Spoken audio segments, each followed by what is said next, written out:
Hi hello అందరికీ, నేను మీ ASHA tailors. ప్రతి ఒక్కళ్ళకు ఫ్రంట్ పార్ట్ షేప్స్ చాలా ఇబ్బంది అవుతుంటుంది. ఫస్ట్ ఆఫ్ ఆల్ ఏంటంటే ఈ టక్ అనేది చాలా ఇబ్బంది అవుతుంది. అది ఈజీగా ఎలా వేసుకోవాలని నేను మీకు చూపిస్తాను. ఫస్ట్ పార్ట్ వచ్చేసి ఇది వేసుకోవాలి. ఇది మినిమం 3 ఇంచెస్, ఇక్కడ కొంచెం గ్యాప్ వదిలేసి 3 ఇంచెస్కి మాత్రమే వేసుకోవాలి. ఈ టైప్లో పట్టుకోవాలి.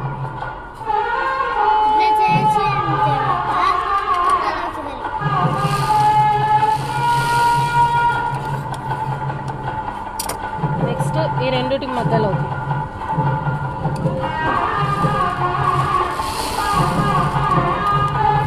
మెయిన్ ఏమంటే ఇది కరెక్ట్ ఈ టక్కు అపోజిట్గా పట్టుకోవాలి.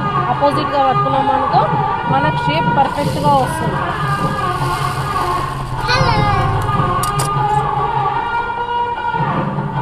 ఇది షేప్ మనకు సిల్క్ శారీస్కైనా దేనికైనా